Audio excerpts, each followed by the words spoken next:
Assalamualaikum warahmatullahi wabarakatuh. Bismillahirrahmanirrahim.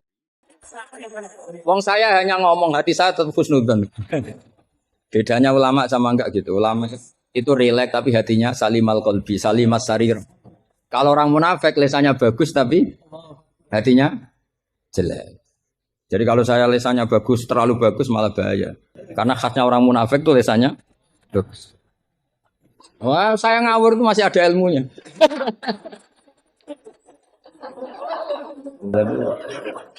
Saya ngawur sama kamu udah ngawur itu masih bener saya ngawur. Karena ngawur pun ada apa? Ada ilmu. Itu dulu Rasulullah itu kalau sedang sumpek itu yang sekelilingnya nyari sahabat yang setengah ngawur-ngawur itu. Karena Abu Bakar itu terlalu sopan untuk bisa bikin Rasulullah tertawa. Umar ya gitu. Makanya ketika Rasulullah sumpek itu, hazin itu kelihatan suya karena yang dipikir banyak tentu Rasulullah termasuk mikir sampean. Ngelebano swarga sampean yo angel. Karena kuota amalnya ndak cukup. Sampai Rasulullah nangis-nangis minta hak syafaat. Kalau Nabi mikir diri sendiri udah selesai mulai dulu. Langsung masuk surga di depan. Yang agak ribet kan karena mikir nyafaati sampean-sampean ini. Kalau nyafaati saya agak ribet karena orang hafal Quran sudah dapat porsi sudah. Jadi sudah agak mati ribet. Yang ribet ini coba sampean atas nama apa coba? Kalau Habib Husain kan atas nama cucunya. Kalau Ustadz Khairuddin atas nama ustadznya. Kalau Mbak atas nama kaum lemah. Kalau sampean coba. Coba atas nama apa itu? Ustadz Afin ya sudah diikutkan partai lemah aja ya. Saya teruskan ya. Pastikan hukum itu secara fikih. Apa? Kalau secara fikih kamu sudah hafal, nanti menakwil Quran, takwil itu bisa maknanya tafsir, bisa maknanya tahmil. Nanti saya jelaskan. Itu pasti gampang. Misalnya begini. Muharramatun nikah itu ada berapa coba? Kan ada 7. Yang bin nasab. Ya muharramat itu kan ada 3 sebenarnya. Muharramat bin nasab, jumlahnya berapa? 7. Ada muharramat birodok, jumlahnya juga 7. Ada muharramat bil musoharoh karena bisanan. Ya karena apa? Terus yang terakhir ada haram min khaisul jam'u tapi tidak min khaisun nikah. Ya haram min khaisul jam'u tapi tidak haram min khaisun nikah. Kayak kamu nikah mbaknya otomatis nggak boleh nikahi adiknya selagi masih sah dengan mbaknya. Makanya nunggu mbaknya mati jadi urutannya. Jadi kalau mbaknya mati betul, nggak tahu saya itu. Semoga nggak karena apa-apa takdir. Tapi kalau adiknya cantik, mbaknya jelek kok mati dulu. Itu kasat reserse bisa nyelidiki itu. Ya itu ya kita pastikan begitu dulu. Ya itu pastikan. Sehingga kamu hafal. Muharramat bin nasab kalau menurut bahasa Arab itu ada 7. Yaitu siapa? Ummahatukum hurimat alaikum. Ummahatukum wa banatukum wa akhwatukum wa ammatukum wa kholatukum wa banatul akhi. Jadi kalau orang Arab bilang itu 7, tapi kalau orang Jawa cukup 4, apa? 4, karena orang Jawa hanya ngitung ibu, putri, saudara, bule hanya 4. Karena orang Jawa bule dari bapak atau ibu namanya juga bule. Kalau orang Arab bilang dari bapak amma, dari ibu khola, maka menjadi 5. Orang Jawa hanya bilang keponakan, apa? Keponakan. Orang Arab bilang banatul akhi. Banatul ukhti. Jadi kalau orang Jawa bilang lebih simpel karena ammah sama ya karena sama ammah sama kholah dihitung 1 ya kan.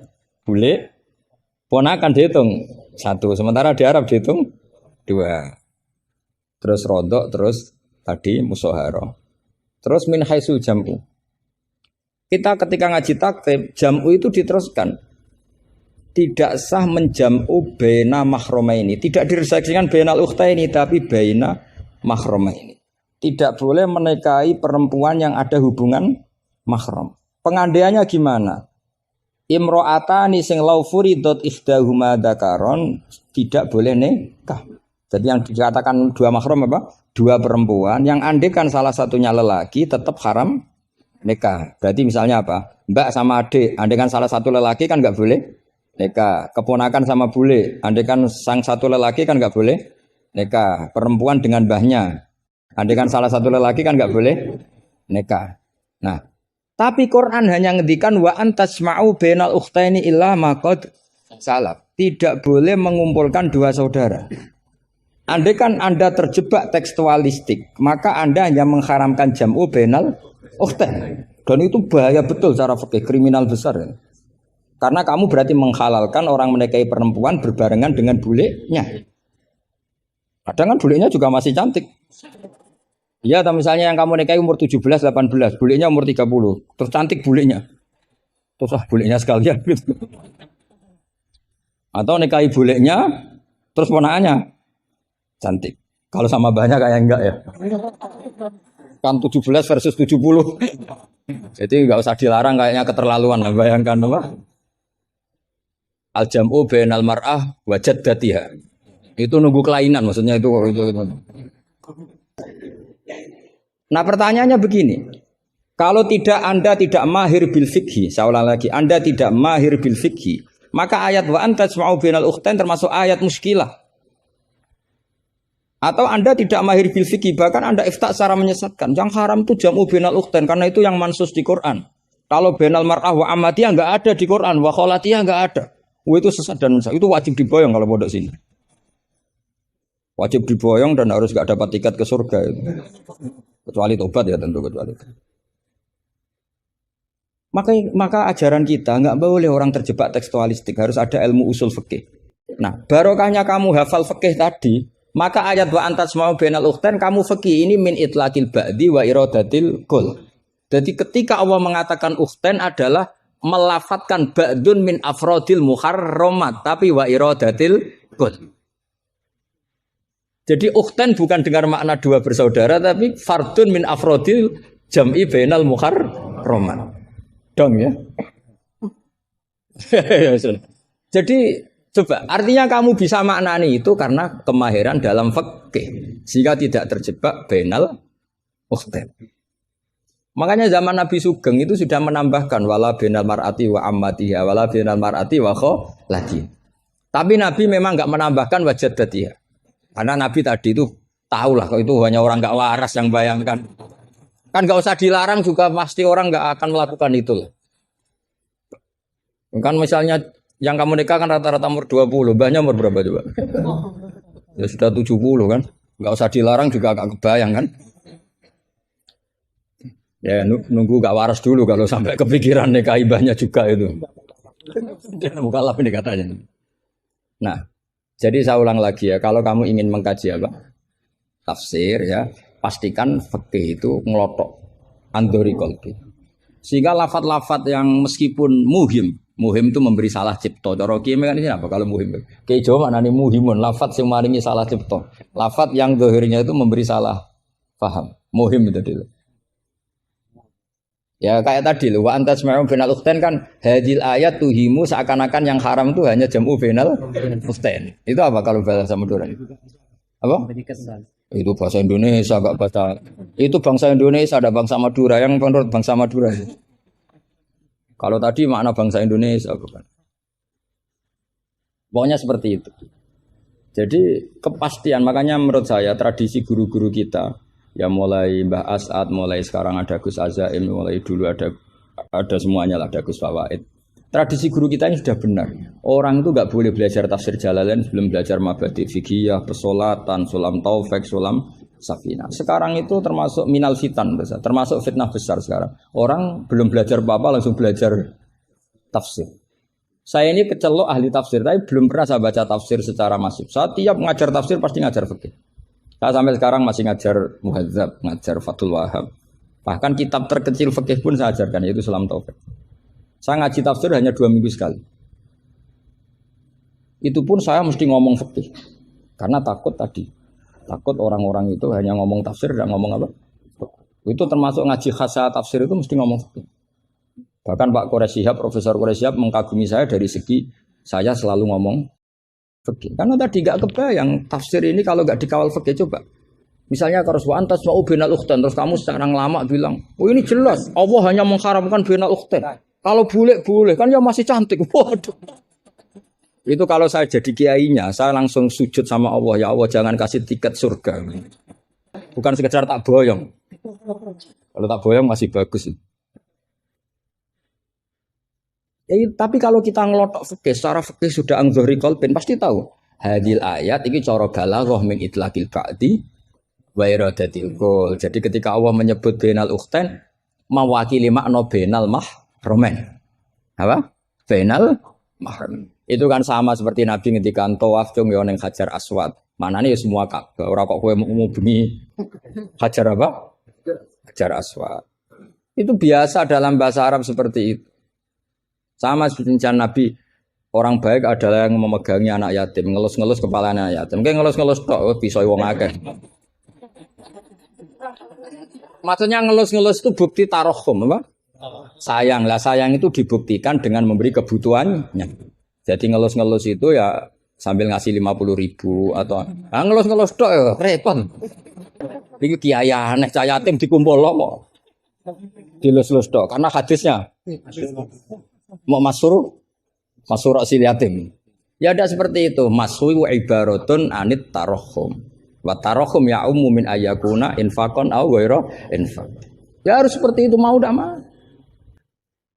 Kan makanya terus di pondok-pondok diajarkan balaghah. Kalau nggak diajarkan balaghah repot. Coba kalau kamu nggak ngaji balaghah. Ayat ini maknanya arah kamu masuk neraka. Tak jamin masuk neraka. Nanti tak pesankan Imam siapa? Malaikat Malik ya, bagian ngurusin neraka. Tak suruh mendaftar di depan gitu kan. Coba kamu maknani tanpa balaghah. Yukhadi'una wa huwa khadi'uhum coba. Yukhadi'una bodoni sapa wong akeh Allah ing apa. Wa huwa lan utai Allah yukhadi'u bodoni mereka. Ya, coba. Wah, tadi mereka menipu Allah apa balas? Kan kacau kan. Seperti itu ulama balaghah sepakat ini mimbabil musyakalah apa mimbabil musyakalah karena mereka menipu Allah maka musyakalahnya dikatakan wahwa khadihum tapi dengan makna yang berbeda. Jadi maknanya wahwa Allah khadihum yang membalas tipuan mereka. Padahal kata membalas itu tidak ada di situ. Tapi kalau kamu maknani khadihum dan Allah menipu mereka berarti kamu nyifati Allah sebagai itu kafir berat. Bukan kafir ringan. Nah makanya kalau kamu mau belajar balaghah, cari sesi ekstrimnya. Betapa bahayanya kalau tidak belajar balaghah, maka wa khadihum kamu akan salah makna. Juga begitu juga di wa antas mau benal. Jadi kembali ke depan bahwa kita kalau mau mengkaji ilmu itu cari sisi ekstrimnya. Supaya kamu tahu betapa bahayanya kalau tidak menguasai ilmu itu. Pasti apa fasuilu fa'aftu bi ghairi ilmin fadallu wa. Saya melihat bahwa kita ini sudah subjek, bukan objek. Karena setahu saya, santri-santri itu misalnya ngapalkan alfiah capek, terus manfaatkan lihat sinetron. Jadi mereka itu alat untuk kita terhibur. Bukan kita diperalat sinetron, tapi kita memperalat sinetron. Misalnya tadi beliau cerita bapak-bapak jadi korban karena ibu-ibu melihat bapak-bapak yang ganteng pakai jas uangnya banyak. Sebetulnya ibu-ibu juga jadi korban karena nggak secantik yang di TV. Jadi ini penting saya ketahui. Begitu juga melihat Real Madrid misalnya. Kita ini kalau ngidolakan pemain lokal, kan datangkan pelatih, ngelatih itu mahal, bikin stadion mahal. Mendingan ngidolakan yang sudah jadi. Lagi-lagi mereka kita jadikan objek dari keinginan kita yang nggak mau repot-repot ya beli yang instan gitu. Jadi ini mungkin yang saya beda dengan beliau. Saya ini sering ketemu para dokter, para profesor di Jogja. Bahkan saya bikin komunitas grup diskusi kematian. Itu profesor-profesor yang mau mati itu sering diskusi sama saya. Kenapa ini penting? Karena mereka bilang gini, Pak Bahak, dunia ini pasti kita tinggalkan saja, perumusnya banyak. Masa kematian yang kita songsong nggak ada rumusnya gitu. Makanya kita bikin tim perumus kematian. Terus saya bilang, ini bedanya profesor sama intelektual. Kalau intelektual itu diskusikan yang profan, dunia itu profan, nanti habis. Kalau kematian itu abadi. Maka untuk orang jadi profesor, sarannya harus tahu tentang kematian. Dari provokasi ini banyak teman-teman diskusi kematian ini. Ini penting saya utarakan karena dunia apapun hebatnya, seperti yang dipandang Mas Hakim, bisa dibalik juga. Misalnya orang bilang Israel nggak bisa dikalahkan. Sebetulnya hingga sekarang pun Palestina nggak bisa dikalahkan. Hebatnya apa Israel? Nyatanya tidak bisa menghilangkan Palestina. Paling di Google dihapus gitu saja. Sama. Apa sih hebatnya punya TV banyak, pemirsanya banyak? Sebetulnya TV itu menggantung banyak pemirsa. Dan itu kita. Sebetulnya mereka yang bergantung kita, apa kita yang bergantung mereka? Zaman ibu-ibu belum ada sinetron, mereka terhibur, ngerasani tonggo, petanan, macam-macam. Artinya punya cara untuk hiburan. Lalu TV-TV ini menjadikan mereka objek untuk jadi kaya. Ini gimana supaya kita jadi kaya, mereka jadi pemirsa, jadi apa macam-macam. Jadilah kita objek. Tapi karena kita orang pinter, ibu-ibu pinter, sebenarnya mereka subjek juga ibu-ibu. Delok bojone ra ganteng ya delok yang di TV kan gitu. Jadi ini pembanding saja karena ini acaranya seminar, nanti eksekutornya yang penasehnya Gus Yofur mukarirnya ini nanti itu. Jadi menurut saya ini saya seperti pesan Gus Iid, kita sersan saja, serius tapi santai. Karena setahu saya sering diskusi sama Gus Yofur. Kemarin diskusi tentang waktu di Denmark di Eropa itu disamakan dikonversi waktu yang ada Katulistiwa. Apa setiap negara punya aturannya sendiri? Karena Denmark itu ada masa tertentu yang siang itu sampai 3 bulan. Sampai sekarang saya sering diskusi sama beliau tentang itu. Terus tentang Mina Jadi, tentang macam-macam lah. Setahu saya begini ya, pernah ada guyonan di beberapa ulama. Pernah dipertanyakan, cengkeh itu kan wangi, sehingga kalau kue tar itu dikasih cengkeh. Oke, kita sepakat dalam konteks bikin kue tar itu cengkeh dikategorikan pewangi. Lalu kategorinya adalah pewangi. Pertanyaannya berarti kalau orang haji, ihram, merokok itu wajib bayar dam karena pakai pewangi. Itu hampir putus. Karena dikonsensus oleh ahli-ahli pakar kue itu termasuk kategori pewangi. Tapi ketika ada pembanding ini Mas, ini pentingnya pembanding. Lalu berarti orang Jumatan disunatkan rokok, kan harus pakai. Nah, kesunatannya kan pakai pewangi gitu. Nyatanya tuntas juga. Enggak jadi, artinya keputusan itu udah jadi. Jadi kalau saya ditanya Gus Barok, cara ngelawan apa hegemoni barat atau derasnya media massa, ya sudah kalau nggak punya kan nggak keserang. Makanya saya tidak punya gitu. Jadi orang susah ada gelombang pornografi kan karena lihat. Gus Barok mungkin lihat sehingga merasa ada gelombang pornografi. Lah saya kan tidak punya, makanya saya nggak serang. Karena dulu ngaji saya itu Darul Mafasid Muqaddamun ala Jalbil Masoleh. Kalau disara-saran saddan lidharo'e, kalau rawan bahaya ya tidak usah. Ya saya kira gitu, kira-kira alasan saya kena. Selain mungkin saya tidak kuat beli Gus Barok gitu. Tapi kan tidak pantas, saya termasuk orang yang dianggap keren terus nggak kelar itu, tidak mampu beli. Tapi yang saya mencintai anak-anak Anwar karena salma mater dengan kita, dan nanti kalau misalnya ada tanya jawab ya biasa saja seperti dulu. Anda tidak harus yakin saya benar, meskipun Anda jangan yakin pendapat Anda benar. Tapi masalah media memang mulai dulu Banu Tamim itu pernah juga datang ke Rasulullah bilang innamat hanazinun wa dhammana syainun, itu masyhur. Ya Muhammad, kita ini iman tanpa dijajah Anda. Kita iman karena bukan kalah perang. Dan kita komunitas yang besar. Sehingga perlakukan kami dengan khusus. Karena sekali saya muji Anda, maka pujian kita adalah menjadi zainun laka. Menjadi hiasan, menjadi pencitraan yang bagus bagi Anda. Wa inna dhammana syainun, sekali kita mengkritik kamu, maka kamu dalam bahaya. Syainun, maka kamu akan hina. Apa jawab Rasulullah? Enak saja Nabi jawabnya. Zaka Allah. Kita ini orang iman. Kalau dikritik media ya tenang saja. Yang penting intawah benar. Nah mungkin saya latihan di makom itu sehingga saya itu sama media biasa saja. Istri saya lihat sinetron. Setahu saya gitu. Bersumpek itu delok dunia gitu. Hiburan delok sinetron. Ini sebenarnya kita subjek apa objek? Kalau menurut Mas Hakim objek. Kalau saya ya kita subjek. Kalau bosan ya ganti saja. Kalau bosan, jadi kita yang memainkan mereka, bukan kita yang dimainkan mereka. Yang pegang remote kita. Nah, saya kira ini yang ringan-ringan saja, seperti pesan Gus Iyad tadi, sersan itu serius tapi santai. Ya biasa saja menurut saya, ini zaman nggak bisa dilawan ya. Saya juga beberapa kali ketemu menteri, ketemu pejabat ya, kita sering diskusi. Kadang-kadang mereka bilang, Gus, mbok ya usul tentang sebetulnya tata negara itu kayak apa. Saya bilang ini basa-basi, ada pakarnya, tata negara itu sudah ada pakar. Kalau sampean tanya tata akhirat, saya jelaskan. Ya tata akhirat itu kamu di dunia harus sujud. Dunia ini nanti profan, jabatan menteri itu profan. Kalau akhirat itu abadi. Akhirnya ngaji sama saya. Enggak bab itu, tapi ini penting. Bagaimanapun kita umatnya Nabi yang diamanati menyelamatkan umat ini sampai dunia akhirat.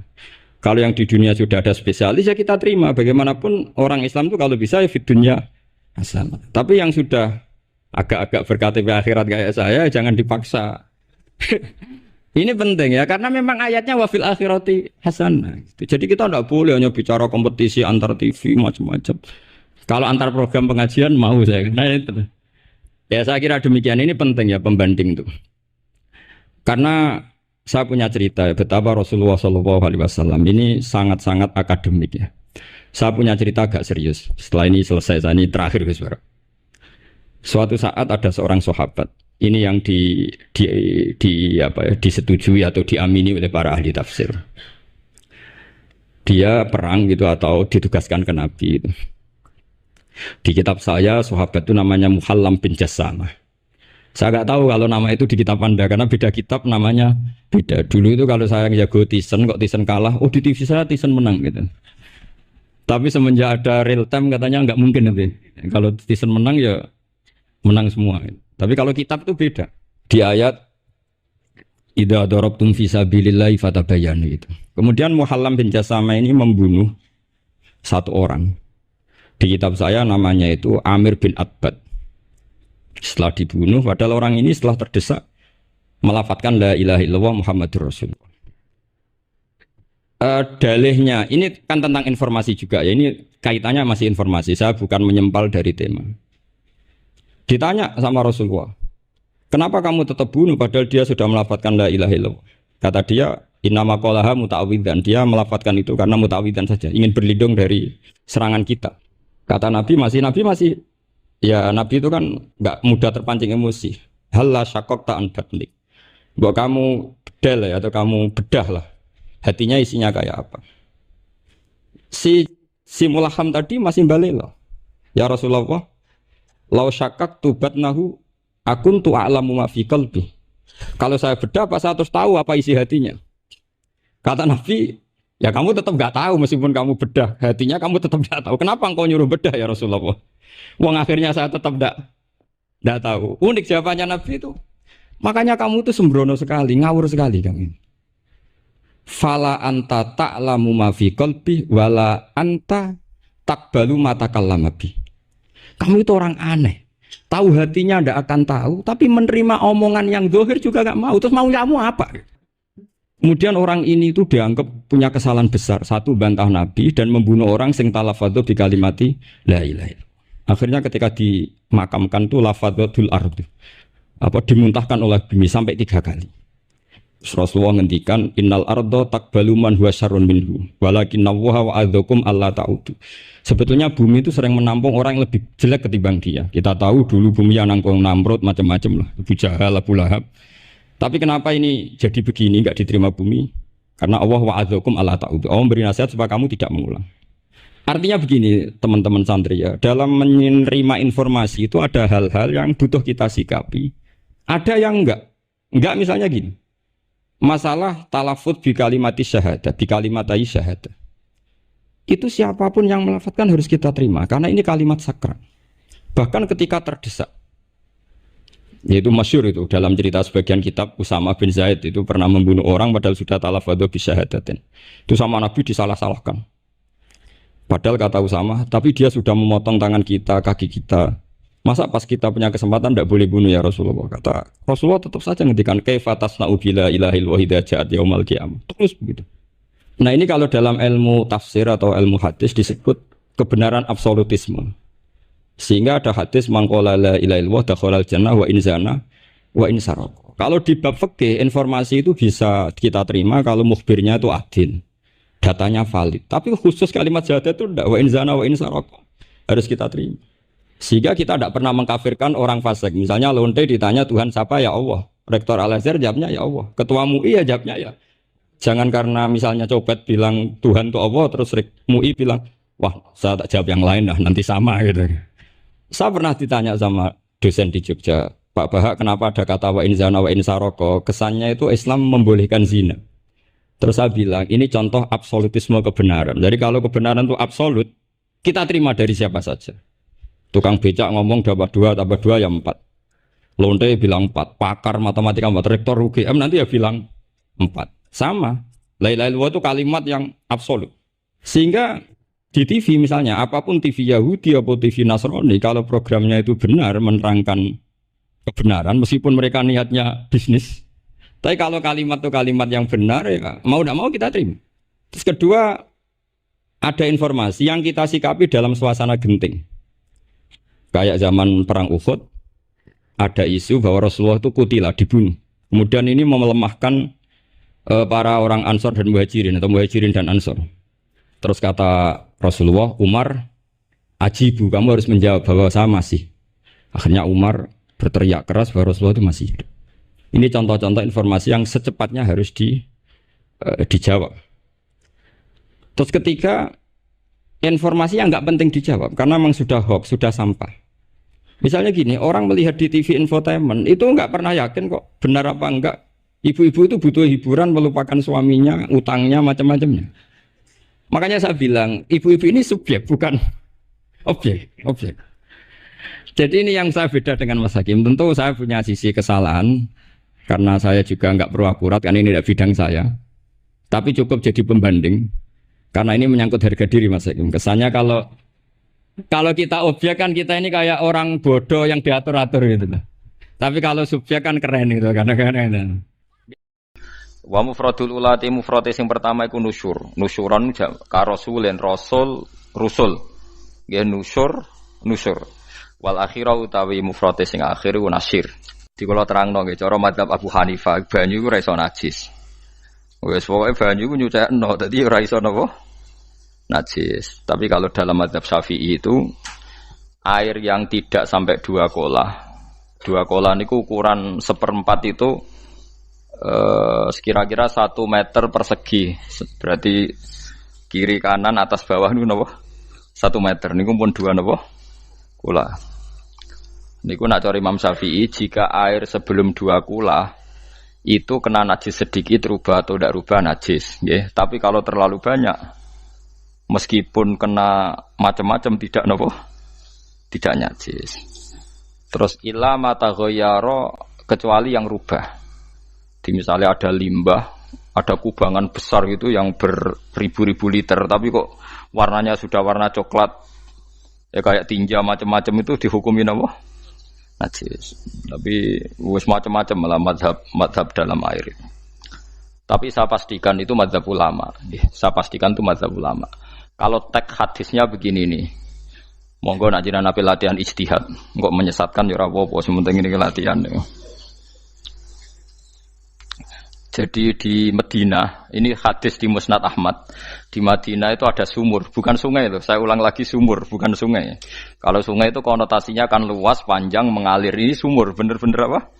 Sumur. Sumur, ya gedene sumur enggak sepiro. Nabi itu wudu di situ, terus diingatkan ya Rasulullah, itu sumur dulu zaman sebelum engkau datang, sebelum ada Islam di sini, dipakai pembuangan jifah, batang anjing, dan nyuwun sewu kotoran orang haid. Ya kotoran orang haid. Terus saat itu Nabi ngendikan alma tahurun la yunajjisuhu syai'un, kata Nabi, yang namanya air itu menyucikan, tidak pernah bisa kena najisnya. Alma tahurun la yunajjisuhu syai'un. Terus Nabi wudu. Ya sudah begitu. Ya sudah begitu, sampe rasa jero-jero no. Alhamdulillah hadisnya ngono. Ya kan ya, paham kan ya? Mana nek sampean ditangleti. Kulon sering ditanya sama orang-orang Jakarta, "Gus, saya ini punya air langganan PDAM, itu dikelola dari sungai ini. Padahal sungai ini mulai tinja sampai sapi tank macam-macam ya ke situ semua, Gus. Terus gak baunya karena kaporit. Itu gimana itu, Gus? Suci ndak itu?" Terus saya tanya, "Lah kamu pakai ndak?" "Ya sudah pakai, tapi tetap tanya hukumnya." Itu kan seperti yang di Jakarta itu kan misalnya yang diolah itu kan sungai macam-macam tuh, Gus.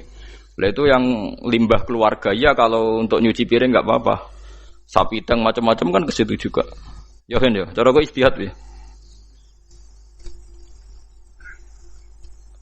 Karena kalau menurut Syafi'i 2 kolah pun tidak ada pengaruhnya kalau terlalu banyak apa? Bahan yang apa? Najis, yang limbah itu yang najis. Ya jelas najis ya.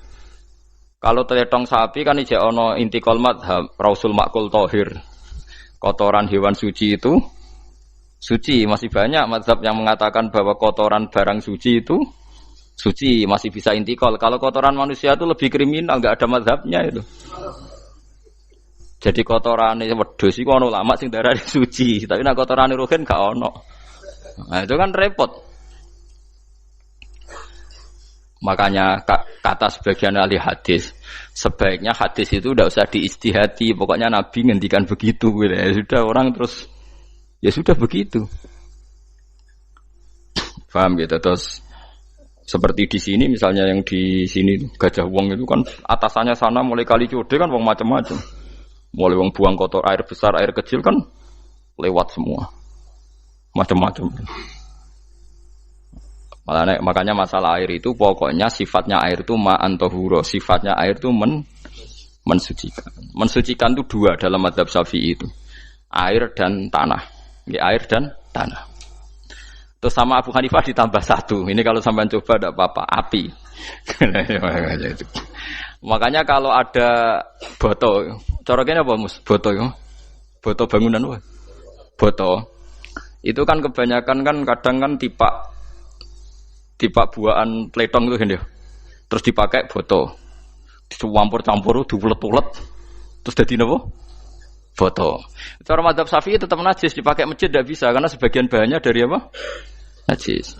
Cara mazhab Hanafi suci karena sudah dibakar. Karena api itu termasuk alat mensucikan. Alasannya Imam Abu Hanifah, orang yang fasik-fasik itu nanti disucikan pakai api neraka.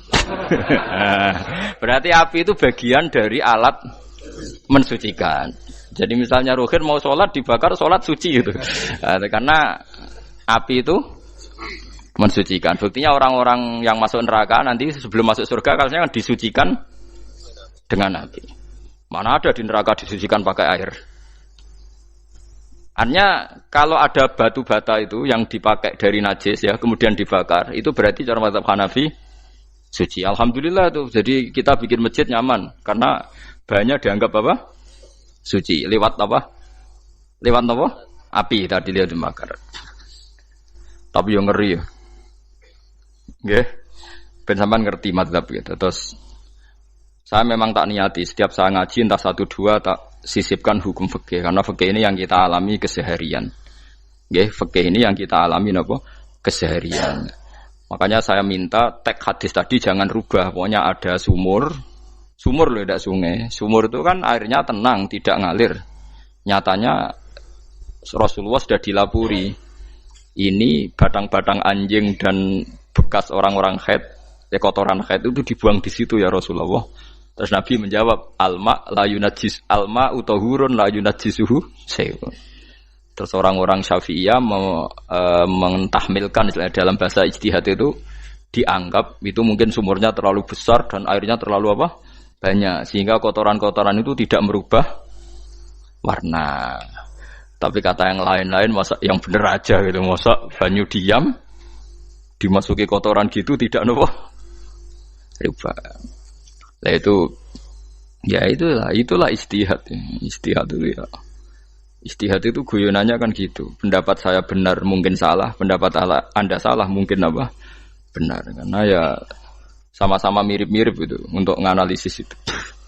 Yang jelas Allah mensifati air itu ma'an tahura, bahwa air itu punya sifat dasar mensucikan. Wah nek cara kula niku asal tidak terlalu ketok najis ngoten niku. Kaya PDAM ngoten niku, engger gak ambu taek terus gak ambu apa nek suci ngoten mawon. Dan takoki tapi kan asal usulnya di sana najis gini. Asal usul barang kok repot. Kula sering dibantai tiang-tiang sing terlalu napa was-was. Tapi jelas saya tahu sendiri. Sapi teng itu ngalir ke sungai gini-gini saya tahu sendiri. Tak jawab, saya juga tahu sendiri dari langit itu langsung air turun. Jadi artinya kalau dia melihat sisi najis ke sapi teng, melihat sisi dari gunung Merapi, dari langit kan langsung turun. Jadi kalau eling najis ya, tak eling suci ini kan saya gitu. Dia ngilingi yang sisi najisnya dari apa? Limbah apa? Keluarga. Wa anzalna minas sama'i ma'an tahura. Air itu mensucikan. Nah, terus kedua masalah fikih yang saya jelaskan di sini, tahur itu sifat mubalaghah dalam madhab selain Syafi'i. Saya ulang lagi ya. Kula warai lughat ya. Kalau orang biasa terima kasih disebut syakir, disebut apa? Syakir. Kalau terlalu banyak terima kasih disebut apa? Syakur. Kalau kadang memaafkan disebut ghafir, orang yang memaafkan. Kalau sering memaafkan disebut ghafur. Jadi dalam disiplin lughat, kalau wazan fa'ul itu berarti menunjukkan terulang-ulang. Paham nggih, Pak? Apa? Terulang-ulang. Sehingga mazhab selain Syafi'i mengatakan air satu ciduk kan ya. Dipakai wudu, setelah itu mustakmalnya dipakai lagi boleh. Mustakmalnya dipakai lagi boleh. Alasannya fa'ul itu mubalaghah gitu loh. Jadi sesuatu yang terulang. Paham ya? Saya ulang lagi ya. Tohur itu kan wazannya fa'ulan. Tohuran berarti wazannya fa'ulan. Fa'ulan itu berarti ikut wazan mubalaghah. Kalau ghafir mengampuni, kalau ghafur sering mengampuni. Syakir terima kasih. Kalau syakur sering terima kasih. Berarti kalau tohir suci, kalau tohur sering mensucikan. Nah, makanya selain Syafi'i mengatakan air asal suci mensucikan dipakai berkali-kali tetap suci mensucikan. Artinya ada mustakmal, ya, ada apa? Tapi kalau dalam mazhab kita kan sekali bekas wudu mustakmal, bekas junub mustakmal karena sudah pernah dipakai sesuci. Nah itu mazhab kita. Mazhab Syafi'i. Sama anut di soalnya kalau cerita sama nak kedesek nggih nganggo sing gampang mawon. Jadi gampang kan. Ya masuk akal karena memang wazan fa'ulan itu untuk tadi untuk litakrir tadi untuk mengulang kayak ghafir nyepuro ghafurun sering nyepuro. Paham ya? Makanya orang itu kalau zalim itu ya zalim. Kalau zalum banget zalime. Makanya disebut Quran wa kanal insanu zaluman jahula. Zalim itu zalim biasa, zaluman banget zalime. Jahil itu goblok biasa, jahulan banget gobloke. Berarti kalau tohuron banget nyuciin berarti diulang-ulang. Makanya mazhab lain mengatakan air itu tidak ada mustakmal. Dan saya kadang ya intikal mazhab begitu. Nah intikal gimana? Coba kalau di hotel itu mustakmal. Hotel itu kan kotaannya cilik toh kan. Tahu nggih hotel mari rohen. Kotaannya cilik. Terus kalau kita misalnya junub atau apa pakai ciduk itu kan tetap nyiprat temus. Nyiprat kena banyu di kotak yang cilik. Jadi kalau gak intikal mazhab pusing kan kita. Iya kan? Terus kemudian intikal lah ya suci guys. Takoki pangeran, kok mbok bolak-balik intikal mazhab Gusti. Jare sapa jare Gus Pak ngono takoki.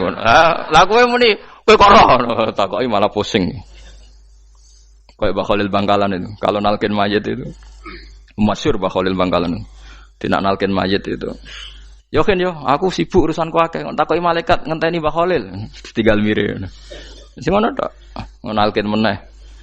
Yo ciyo, soe nak takoki malaikat marbuka manabiuka ngenteni ketuane. Maksudnya ngenteni dekne. Ya sudah ditinggal itu. Ya orang ditakoki wong dekne orang kabudut. Pokoke diwarai kabeh. Nah, terakhir beliau rodok modern. Ngenteni ketua rombongan jadi nanti yang jawab itu ketua rombongan. Tapi aja tiru kan ngono takoki malaikat ngentosi Gus Pak. Aku teko tutuki mawon Gusti. Sewan. Yakin mugorohin ngomong ngoten kula ngomong kan nangkir. Kamu tahu kan tugas standar Anda apa? Ya tugas standare mungkar nangkir nutuki iku biasa wae. Biasa nutuki tak kan apa? Nah itu mungkin guyone wali ku jek mungkin. Kadang orang itu engkar ndak bisa. Yaitu tadi piye wae resmi teknya Allah tu yaumana kullu unasim bi imamihim. Nanti manusia dipanggil itu per ketuanya. Bukan per individu kesuwen. Jadi ada teori itu yang mungkin benar. Teori itu yang mungkin benar karena kita nanti di mahsyar juga dipanggil ketuanya dulu. Jadi ya ma'asyarus syafi'iyah, terus Imam Syafi'i disuruh maju ya ma'asyarul malikiyah. Karena ketua ini nanti yang menciptakan mazhab. Karena ada pepatah an-nasu ala dini mulukihim. Manusia itu ngikuti tradisi ketuanya. Lagi coba orang Indonesia mbok bodoh mbok ora mbok pinter mbok ora ngger Abu Bakar ya radhiyallahu anhu. Coba kalau tradisinya Syiah, mungkin Abu Bakar laknatullahu alaihi kan gitu. Ya kita tidak tahu begitu. Akhirnya kita ketiban apik karena menghormati apa? Sahabat. Artinya ketua itu penting, menciptakan suasana ketua itu penting. Coba kalau tanpa ketua, mungkin kita tidak punya tradisi. Makanya yang dipanggil itu ketuanya. Paham? Makanya sampean milih ketua itu yang benar. Setidaknya orang ikhlas, misalnya rapati bener, penting ini ikhlas. Ngeri itu kalau pas sampean dipanggil nunjuk ketua itu, kemudian ketua partai, wah panggil pangeran bingung kan. Ketua sopo nyebut ketua partai. Ketua partai dia celuk pangeran Melayu. Wah ngadepi pangeran meriang tetep. Paham ya? Jadi nanti sampean itu ditanya itu lewat nopo? Lewat nopo? Ketua. Terus ketua nanti itu ngecek ada nur yang dipakai alamat dia ngikut tindak. Nah, yang paling ngeri ya termasuk Rasulullah. Rasulullah itu nanti pakai standar itu. Inna ummati yut'auna yaumal qiyamati hurran muhajjalin min atharil wudu. Itu kan ada tanya jawab sama sahabat. Kata Rasulullah, kamu tidak usah khawatir kalau saya meninggal. Meninggal saya itu baik.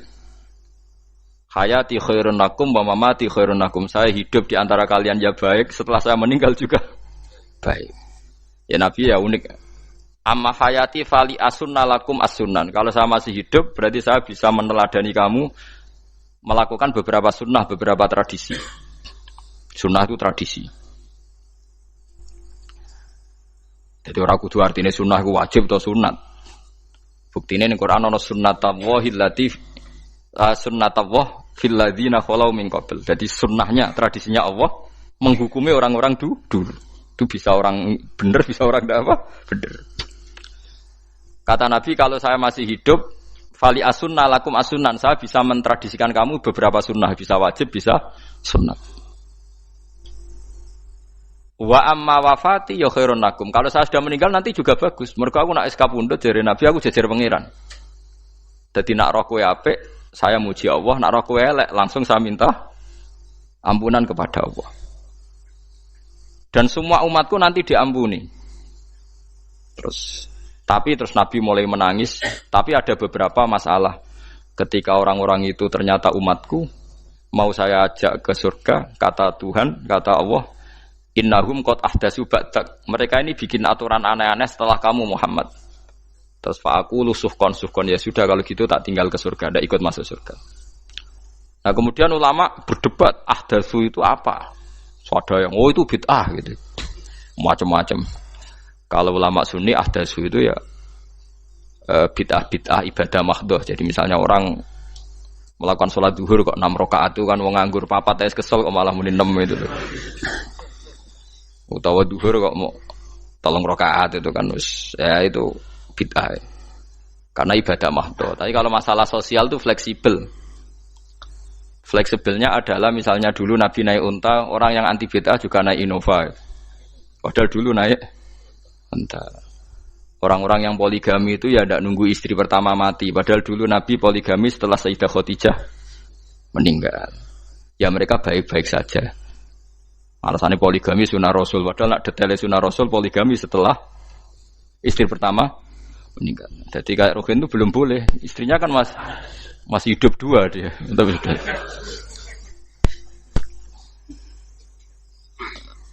Nah, bukan artinya kalau sampean memaksakan gitu. Sampean kalau enggak percaya saya bacakan ayat. Wal khailah wal bihola wal hamira litarkabuha wazina. Kamu bisa naik kuda, naik onta, naik himar. Setelah kamu naik dan kamu tenang di atas punggungnya, litas tahu ala zuhuri, sumatas kuru ni'mata rabbikum, idza stawaitum alaihi wa taqulu subhanalladzi sakhkhara lana hadza ma kunna lahu mukrimin.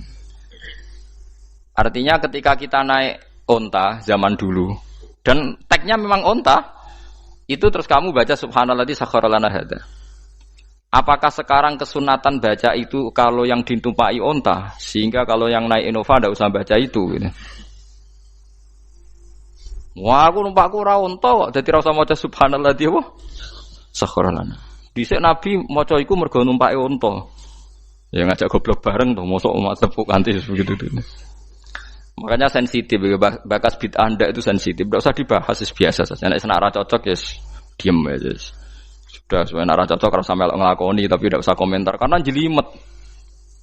Saya pernah ditelepon orang, dimaki-maki. Orang Sidoarjo. Padahal wong Jawa Timur, ya aneh.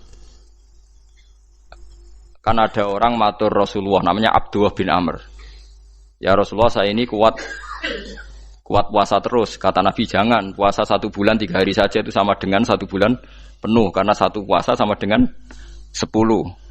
Masih balelo terus termasuk menyangkut Quran. Ya Rasulullah saya ini tiap hari khatam Quran. Jangan 1 bulan sekali saja baru khatam. Enggak ya Rasulullah saya ini ingin sering khataman. Ya sudah kalau gitu seminggu sekali, sab'al layal. Saya lebih kuat ya Rasulullah 3 hari. 3 hari saja khatam sekali. Iqra'hu fi salasin kata Nabi. Ya Rasulullah saya lebih kuat ketimbang itu. Tidak ada yang lebih baik ketimbang itu kata Nabi. Kemudian orang itu anti semaan karena semaan itu kan 1 hari khatam. Paham ya? Maksudnya hadis tadi yang di Bukhari dipakai dalil anti apa? Semaan karena semaan itu 1 hari apa? Khatam. Lewat telepon pertama lewat santri saya terus lama-lama lewat telepon. Terus saya tanya, kamu bacanya hadis kira-kira sama saya banyak mana? Kayaknya banyak jenengan. Terus saya tanya, betul Nabi menyuruh khatam tiap 3 hari? Ya. Betul Nabi nyuruh khatam tiap 1 bulan? Ya. Ya sudah lakukan saja. Anda sering enggak khataman tiap 3 hari? Enggak pernah, setahun aja enggak mesti. Lah iya kalau Nabi melarang baca Quran tiap hari kamu setuju, tapi Nabi nyuruh tiap hari khatam kamu tidak setuju. Enggak apa-apa, kamu anti semaan enggak apa-apa, tapi lakukan perintah Nabi tiap 3 hari khatam. Menang deh. Lah itu maksud saya. Anda tidak apa-apa milah-milah bid'ah sesuai versi Anda, pemahaman Anda, tapi yang fair. Kalau Anda anti semaan ya harus tiap 3 hari khatam karena dawuh Nabi iqra'hu fi kulli salasin. Enggak juga kan mereka juga orang yang enggak jarang baca. Jarang baca apa? Lah itu enggak fairnya di situ. Makanya dia biasa mawon. Cuman semaan hafal Quran wis semaan. Nah hafal Quran ya wiridan, malah lucu to hafal Quran kok semaan. Ya yes, ngono ae hafal ya nyemak kan, kok kesel mulai. Timbang nyemak sampai gremeng. Bariku mangan entek akeh kan malah lucu. Wong nyemak yo do kurang ajar. Jajal kok nyemak ki delok ngarep mbek guri tok, agar kebar ya wis. Aku serah kelakuane wong nyemak. Kan dekne ra hafal kan yo. Biasane nyegat guri to. Kok agar gurine kembar pojok ya. Wis. Kok agar gurine pojok kembar. Ya sing semaan akhire pinter sing maca kembar gurine.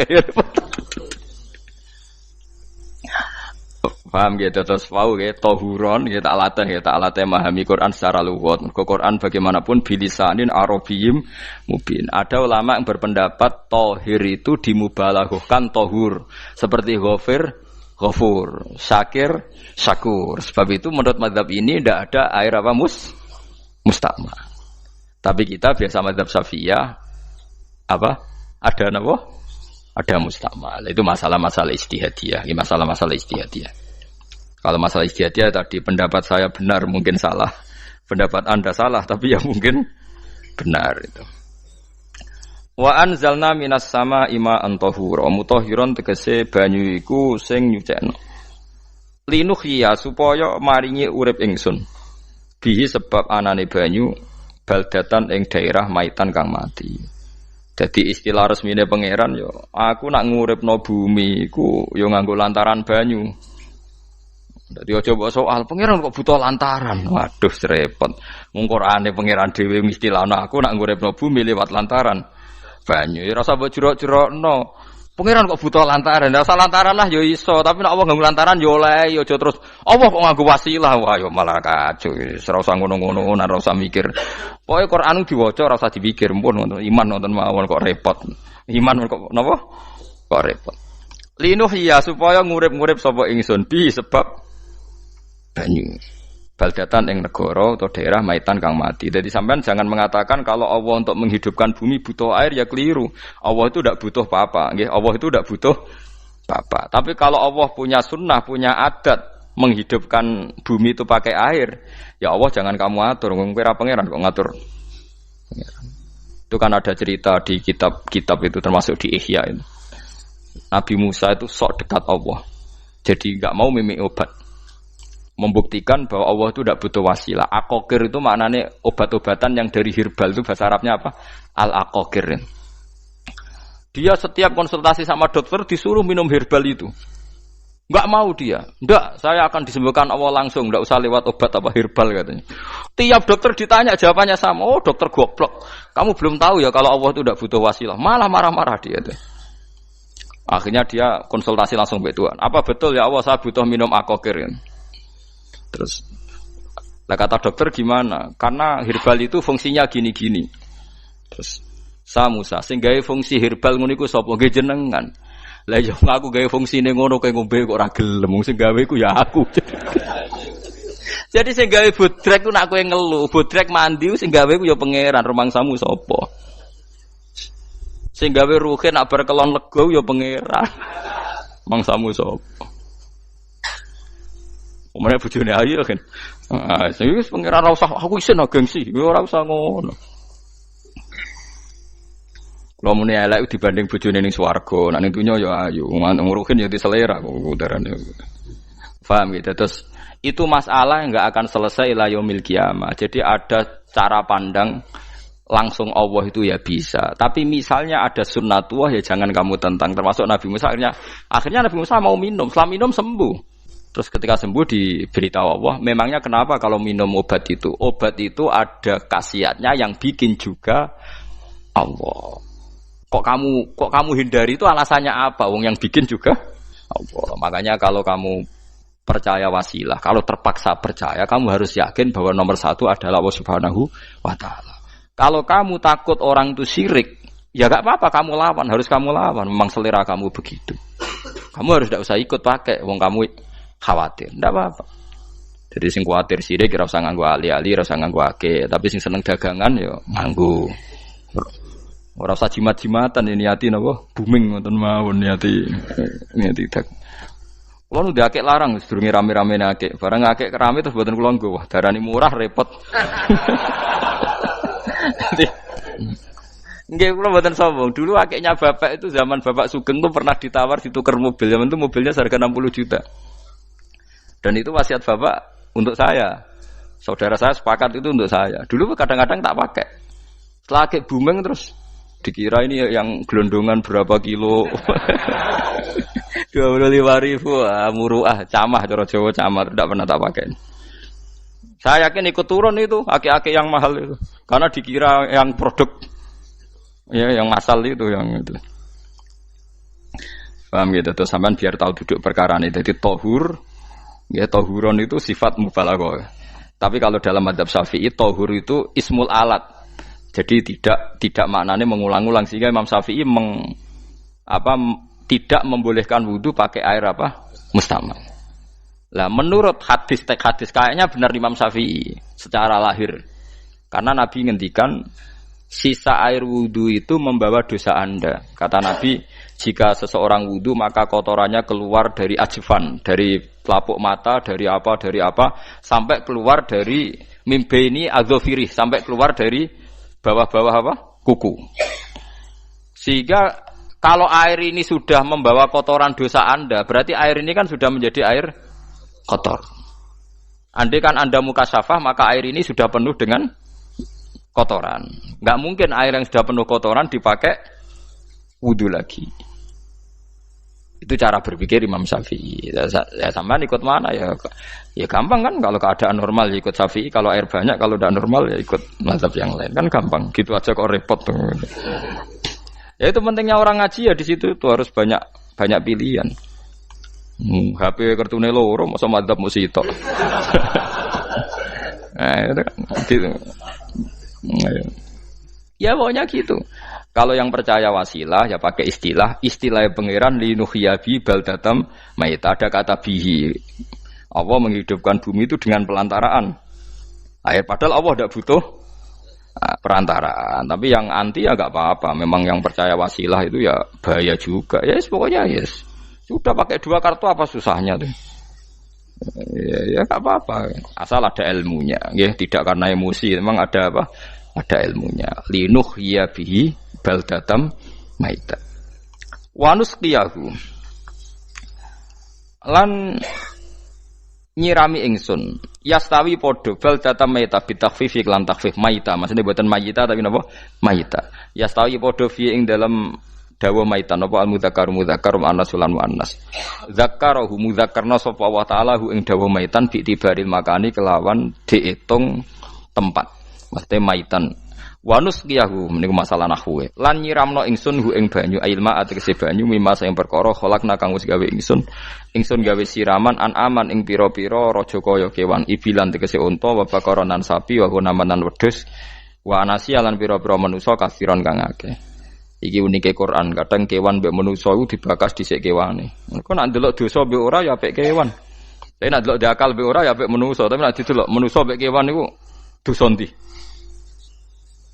dosa manusa mulane nek salat istisqa iku kesunatane gawa kewan lho nggih tenan mboten guyon sampean delok kabeh kitab fikih nek salat istisqa kesunatane iku wong kon gawa apa kewan tapi aja kethek lho ya contohnya ngono iku ya kaya wedhus sapi ngotos go gethek ula bulus wah malaikate bingung wah maksudnya kewan tapi aja bulus kethek ula mulane teng daerah mriku teng daerah sarang nate kekeringan bareng kekeringan tiang salat istiqo ono sing go sapi go wedhus delalah bar salat istiqo iku udan tapi kula seneng mbek kiai ini pas udan kiai ini ngendikan itu kowe aja GR nak udane krana kuwi ya krana sapi mbek wedhus iku. Mergo ora duwe dosa, ya mergo ora duwe apa? Dosa. Lah ya itu agama. Agama itu kita ta'abudi. Wong kita jare makhluk paling terhormat. Tapi nyatane nak istisqa butuh bantuan kewan. Itu kesunatan istisqa ngoten to. Tem mriki ngoten mboten. Do nuntun wedhus ora? Napa? Mboten sing tek teng kitab-kitab Pak Sami to. Kan go kewan kan? Ya, tapi ya soal kewan mau iso mbayakno. Wah, lah nek wong pasar ngasem mbok gawa mulai ular kobra macam-macam malah repot. Ndak ini menunjukkan nggih karena manusia iku akeh dosane. Mulane jemben teng ora-ora mahsyar iku manusa ora kepengin apa kewan ora kepengin dadi manusa tapi manusa kepengin dadi kewan. Makanya nanti ketika ngadepi hisab gak kuat wa yaqulul kafiru ya laitani kuntu napa turaba. Maksudnya kuntu turaba ya Allah saya jadikan kewan sing di akhir segalanya didhawuhi Allah kuni turaban. Kamu sekarang cukup jadi turab. Intine manusa sampeyan teng ora-ora masaru bayangno kaya kewan sing akhir hayate mau didadekno napa lemah. Nah, kadang-kadang manusa itu dalam siklus ini apik kewan malah didhisikno mimma khalaqna napa an-aman riyen ya. Kalau dilihat dari dosa ndaknya, kalau dilihat dari manusia makhluk terhormat macam-macam ya apik manusa. Wa anasiya lan pira-pira manusa kasiron kang akeh. Jamu insan ente lafat anasi jamu lafat insan. Wa suhu te asline lafat insan iku anasinu. Fa udilat moko digenti apa anunun digenti ya aning ya. Wa timat lan dene sopno fiha ing dalem ya apa enggang dalem ya apa al ya ya. Maksudnya ya sing sangka nun diidghamno be ya asli. Au jamu insin te jamu lafat insin. Walaqad tasarrafna lan teman-teman molak-malik ingsun to mutar-muter ingsun hu ing ma'il ma'atik sebanyo bainahum antarane wong akeh liat zakaru supaya gelem eling sapa ngakeh asluhu ya tadzakaru niki kok usum nahwu le utimat gamna apa ata fi dzalik ing dalam dal wa fi qiraatin liat kuru bi sukuni dzal wa dhammil kaf liat kuru nikmat Allah ing nikmate Allah taala bihi klan ma fa aba mongko moh sapa aksarun nasi sapa akeh manusa moh ila kufuron kecuali mungkiri ning nikmat juhudan tegese mungkiri ning nikmat ngingkari ning nikmati maring nikmat haitsu qalu sekirane ngucap sapa ngakeh mutirna bina ikada mutirna den kei udan kita bina ikada sebab posisi perbintangan iki supaya kula warai iki sampeyan nak ketemu Allah ben selamat niku kula jamin lah nak ilmu kula ni orisinil Allah niku gada adat gada sunnah lah dalam bahasa Quran niku perkara iku ana alamate. Dadi misale ana mendung alamate napa udan. Terus Allah niku nggih damel sistem. Misale huwallazi ja'ala syamsa diya awal qamara nura wa qaddarahu manazila li ta'lamu adadas sinina napa wal hisab. Sehingga di sistem itu kita tahu musim hujan itu misalnya musim ini. Kalau musim kemarau ini posisi bintang pas di sini. Sehingga wong Jawa sing goblok lah roh iki musim hujan iki musim kemarau. Kalau ahli hisab, ahli astronomi ngerti kalau matahari di sini berarti musim ini, kalau matahari di sini musim ini. Begitu juga musim panas, musim gugur macam-macam.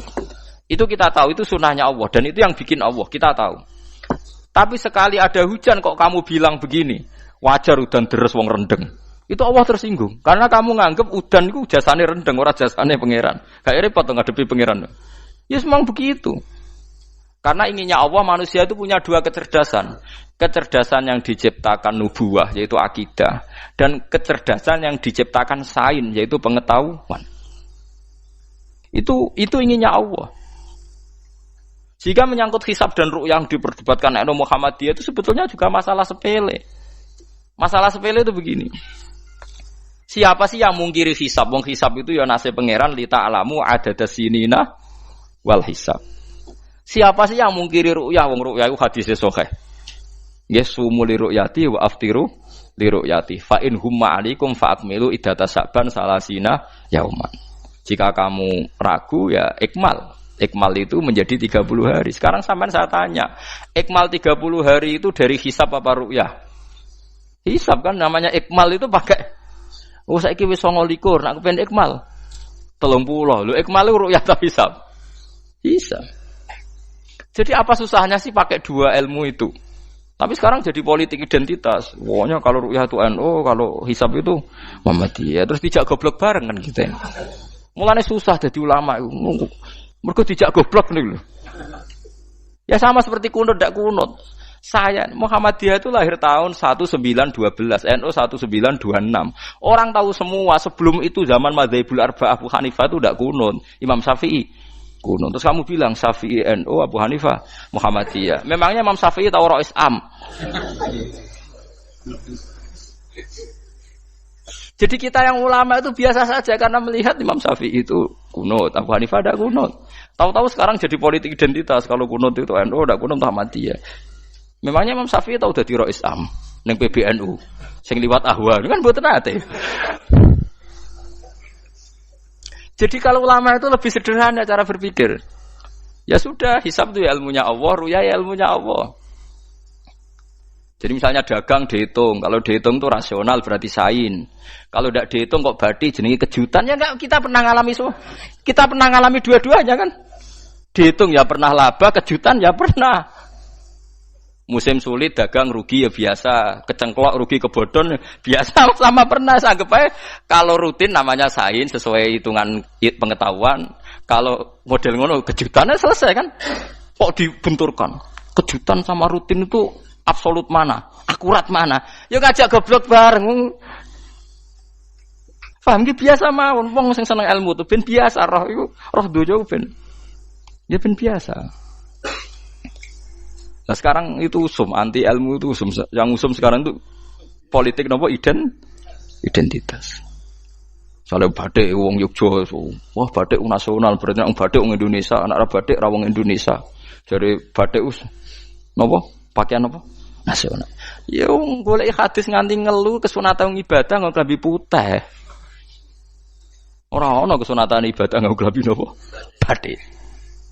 Tapi nek kowe wong alim ben diarani klambi putih gak wajib, kudu kadang-kadang nganggo batik, nggo nunjukno nek nganggo putih iku. Saya tuh seingat saya belum pernah ngaji gak pakai baju putih. Karena pikiranku sering ditanya, "Gus kowe wong alim ora tau joban." Nak joban kaya wong Arab. Nak batik kesane kok ora sunah Rasul seneng putih, setengah-tengah nganggo hem putih wis sunah Rasul tapi tetep Indonesia. Wis tak pikir nonton. Lah rugen ra mikir nganggo batik. Tapi itu tadi saya masih husnudzon. Jika jadi tren nganggo klambi hem putih dianggap wajib, harus ada yang pakai batik untuk menunjukkan kalau ndak wajib. Lah mungkin dia termasuk begitu melok. Makome dekne iku wis nglurusno. Itu ndak tahu saya kalau. Oh itu berarti sudah tinggi, kelasnya sudah tinggi. Jadi menurut saya tengah-tengah ya pakai hem putih kalau sholat. Tengah-tengahnya adalah nak jubah terlalu Arab. Nak batik be Nabi ngendikan kesunatane ibadah itu pakai putih. Nganggo mori kok wong mati ya sudah hem, ya sudah tengah-tengah. Menurut saya, sama ndak harus ikut saya. Tapi jika itu dianggap wajib, kadang-kadang jangan pakai putih. Seperti Jabir bin Abdullah itu terang-terangan sama tak ceritani. Dulu ketika Jabir bin Abdullah sahabat yang terkenal itu Jabir itu termasuk minas sabiqin al-awwalin itu. Jabir itu sholat di masjid itu bajunya dicopot. Terus sarongan itu dicancang di gulu. Kayak wong kuno-kuno. Sarongan sitok dicancang di gulu. Bawa baju diletakkan di soko masjid. Setelah itu orang tabiin melihat dia secara sinis. Tabiin itu generasi setelah sahabat. Marah-marah ketika dimaki, masa engkau sahabatnya Nabi sholat bisa bin wahid, pakai baju satu ditancang bisa. Terus Jabir mulai cerita, kamu jangan bilang pakai serban itu sunat, kamu jangan bilang pakai jubah sunat. Bagaimanapun menjadi sunat karena kamu punya, sehingga kamu bilang sunat karena kamu punya. Dulu kita zaman Rasulullah masih hidup, kita semua itu tidak punya baju, punyanya satu. Sehingga Nabi tidak berani mensunatkan pakai baju dua, kesunatan serban, karena kita hanya punya pakai baju satu. Kita harus mikir bagaimanapun di antara kesunatan itu karena kita mampu. Setelah tidak mampu, tidak ada sunat. Terus Jabir mulai marah-marah, termasuk yang diceritakan. Kalau kamu bungkus orang mati gimana? Ya tak bungkus utuh sampai sikil beda sirah ketok.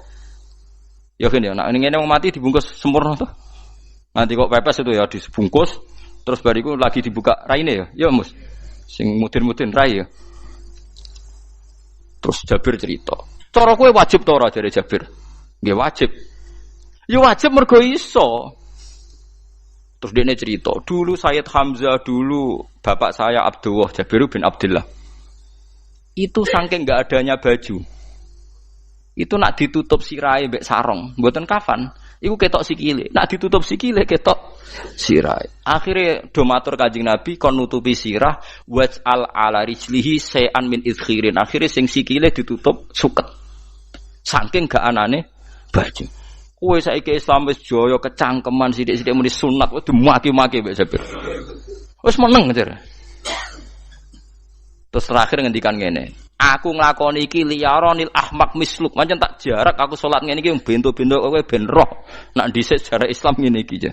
Liyaroni al ahmak misluk. Ahmak ku bento sing level tinggi, medium ngono. Itu ulama betul ya begitu. Saiki wong Islam jog tuku kurma gampang, sithik-sithik buka kurma sunah Rasul mergo nganggo kurma. Ya perkarane ke kelar tuku. Zaman kene Gunung Kidul melarat nganggo apa? Aneh-aneh iku. Makanya di fikih jelas, nek iso kurma, nek iso asal manis, nek iso asal gak nyolong titik wis. Kok cek repote hukum. Bagaimanapun kowe kecangkeman muni sunan mergo mampu. Zaman kira mampu orang muni ngono padahal hukum iku wis dhisik-dhisik. Hukum itu baru apa sudah kemarin-kemarin? Wis meneng ae. Kula ge sering, ngger kula kan kiai, ngger poso sering sowan kathah. Kadang sing sowan luwih mlete timbang kula. Gus kurma Gus, nggo apa? Nggih sunat Gus.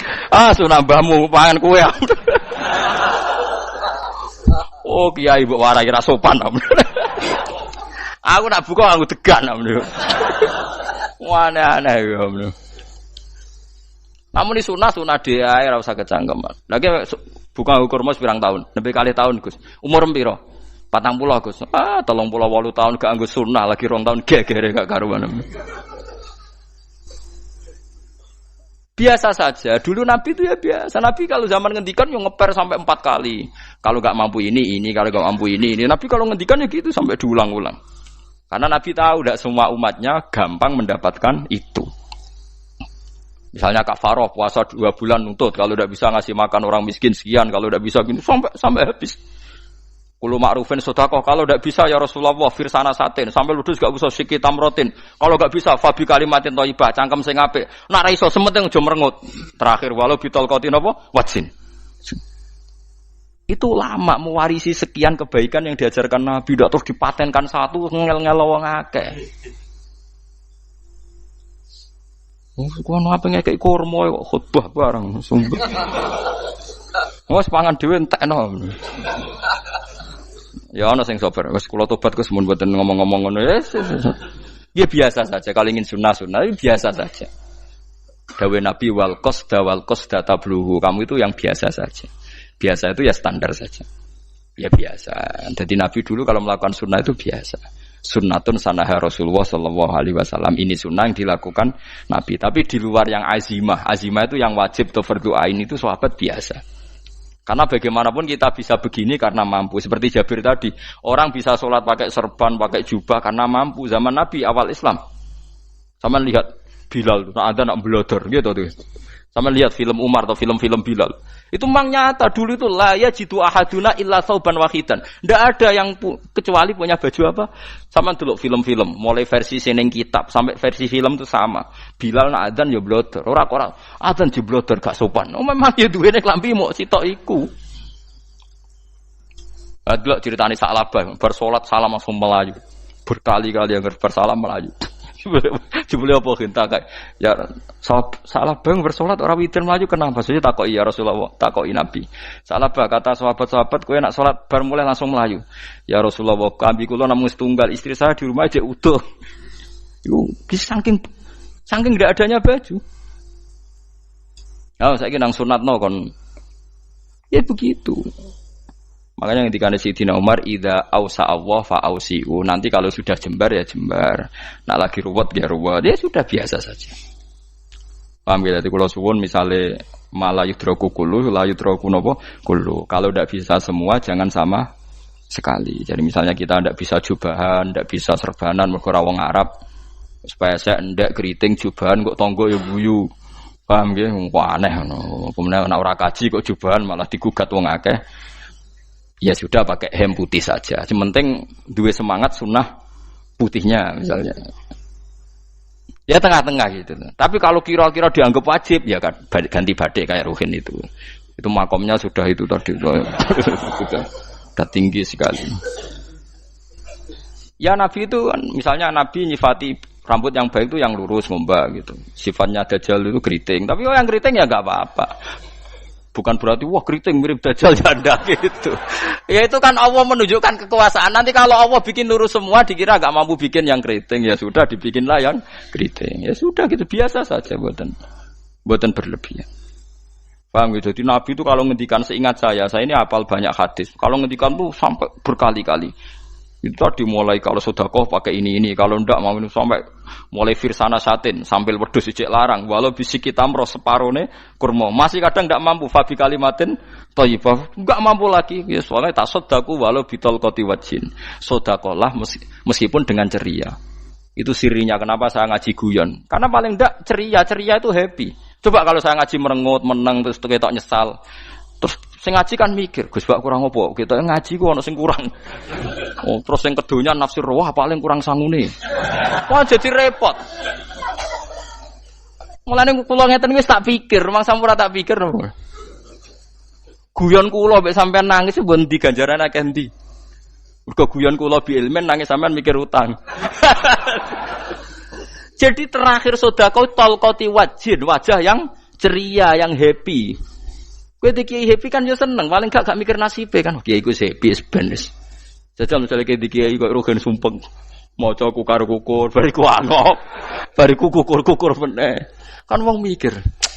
Wae tanggale bayar apa piye kredite. Waduh. Apa wayahe ditarik sepeda motor kan orang terus menafsirkan macam-macam. Sing elek sing wong alim le nafsiri paling terkipe ra iso. Wah, paling elek. Ya nek wong alim kan ana ukur-ukur mesti nek sing suudon kan paling macane bingung terkipe ngono. Ya macam-macam lah sesuai asumsi napa. Jadi kula suwun sama nek dadi kiai nek ra iso sedekah macamnya terakhir ceria. Mergo Nabi ngendikane terakhir tasaddaku walau bitol qoti wajhin. Bersedekahlah meskipun dengan keceriaan napa muka atau wajah. Namun kalau itu Nabi diulang-ulang. Jadi kalau ngendikan tuh diulang-ulang. Sekarang tuh orang mau mendorong sunnah Rasul itu satu. Ya berat bagi yang nggak bisa melakukan itu apa? Yang nggak bisa melakukan itu apa? Berat. Jadi dibacalah hadis itu dibaca utuh. Ya bukan kita apa ya mau sekolah kepingine kabeh umat Nabi itu happy. Mergo selama itu tidak maksiat berarti anut ajaran Kanjeng Nabi Muhammad sallallahu alaihi wasallam. Ma khuyira Rasulullah baina amrayni ilakhtara aisaruhuma malam yakun isman. Rasulullah itu tidak pernah disuruh milih dua hal yang berbeda kecuali milih yang paling gampang. Asal itu tidak barang dosa. Itu hadis muttafaq alaih. Ma khuyira Rasulullah baina amrayni ilakhtara napa aisaruhuma malam yakun napa isman. Jadi Nabi itu tidak disuruh milih dua hal, mesti milih yang paling gampang asal tidak nopo dosa. Makanya Nabi kalau ditanya ya Rasulullah sampean nanti tawaf pakai unta apa ndak? Kesel ndi? Nggak kesal melaku, ya naik unta saja. Makanya Nabi kalau tawaf itu dulu pakai apa? Unta. Terus saya mulai Arab Saudi PG MRT berkoordinasi Nabi unta, terus saya nganggo apa? Kereta lingkar. Sekarang baru diperdebatkan. Cek kurang ajar itu sebenarnya no tamu spesial, misalnya pejabat negara sebenarnya atau tawaf numpak kereta muter. Diarani rasah dhisik Nabi numpak unta, diarani sah cek kurang ajar ning dhuwur. Terus sampai angop-angop terus tawaf. Sampeyan muni sah ta ora ya, jujur. Muni rasah Nabi dhisik tawaf. Ngagem to muni sah kok kurang ajare.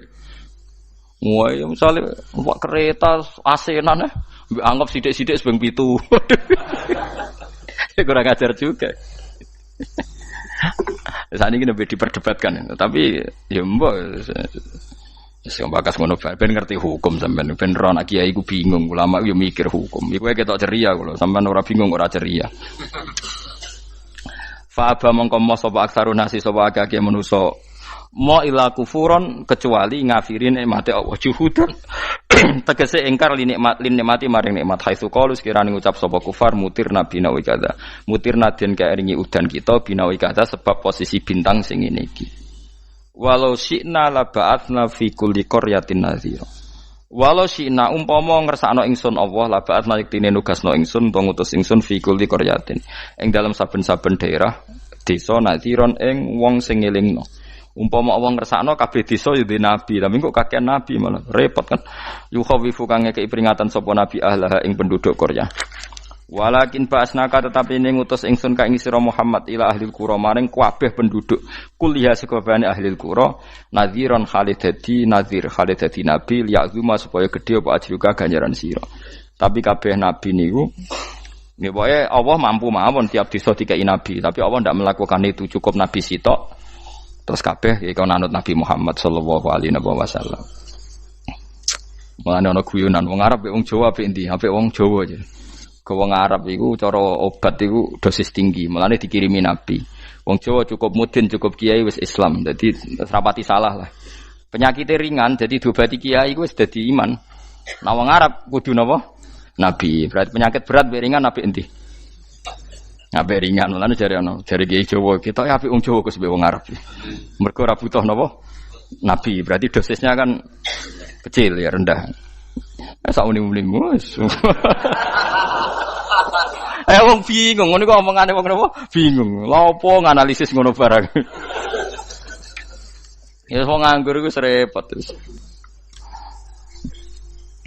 Fala tutik mongko aja nurut sira al kafirina ing pira-pira wong kafir fi hawahum ing dalam hawa nafsune kafirin. Dadi aja anut wong kafir ning menyangkut hawa nafsu. Tapi nek menyangkut kebaikan wong kafir sing kita kadang kalah baik dalam hal sosial ya malah Allah kadang melehno kita mergo kok kalah mbek wong kafir. Nggih misale ngeten iki makanya Imam Suyuti nafsiri falatutil kafirin ai fi hawahum dalam hal yang bersifat hawa napa nafsu. Misalnya begini saya contohkan Allah melehno wong mukmin. Ada sahabat ketika perang itu tangannya terputus, kakinya juga terputus. Terus matur Rasulullah, ya Rasulullah gara-gara perang derekno engkau saya tangannya putus, kaki saya putus. Ternyata tidak diapresiasi sama Allah, malah disalahkan. Gini kok Allah terus nurono ayat iyam saskum korhun faqad masal qoma korhum mislu. Jika Anda luka karena perang, orang kafir pun luka. Wong kafir, wong gento wae wani luka demi kekafiran, kok kuwe wong Islam jare demi Allah ora wani luka. Jika masyhur di kalangan para ulama, nanti setiap kebaikan itu dibandingkan kezaliman. Ya saya ulang lagi, nanti setiap kebaikan itu dibandingkan kezaliman. Misalnya kita jadi kiai ora enak, ora gaji tetap, setepak-tepakan, kadang untuk duit, kadang ora. Enak jadi PNS, gajinya tetap. Nanti kita disalahkan Tuhan. Pedagang narkoba itu gajinya juga enggak tetap. Risikonya tinggi, ditangkap polisi, hukumannya mati, itu saja berani. Kowe nyai trimo ngono ra wani. Kowe tahajud ka nyeben, bengi-bengi tangi tahajud ka nyeben. Tukang maling ayam bengi-bengi tangi nyolong. Risikonya tinggi ya anyep wani. Jadi nanti kowe di depan Tuhan dimaki-maki, kesalehan kita akan dibandingkan kezaliman. Lan ana wong saleh diutangi dhuwit ora oleh medhit, sebenarnya dibandingno. Maling mbek maling utang-utangan, wong saleh ora utang-utangan. Ya memang begitu. Nah itu yang dimaksud ayat intakunu ta'lamuna fa innahum ya'lamuna kama ta'lamun wa tarjuna minallah ma la yarjun. Jika kamu merasa sakit karena berjuang demi agama, orang-orang zalim juga sakit karena kezalimannya. Toh mereka berani. Coba jadi kiai bandar narkoba resikonya tinggi mana coba? Resiko jadi bandar narkoba. Antar geng narkoba juga musuhan, takut ditangkap polisi. Jadi kiai paling ono hasud sithik-sithik. Paling wong ngrasani. Kiai iso ngene omong tok ora iso nglakoni paling gitu. Padha kiai ini paling hasud. Ya sithik-sithik lah, paling serek. Kalau bandar narkoba gak cocok nembak. Karena rivalitas mereka ekstrim. Sehingga kalau sampean cemen jadi kiai nanti ya diingatkan Allah dibandingkan orang apa? Zalim. Jadi eling-eling ya. Terus semua kesalahan kita, loyalitas kita pada agama nanti dibandingkan orang zalim karena mereka loyal sama pekerjaannya, sama kezalimannya.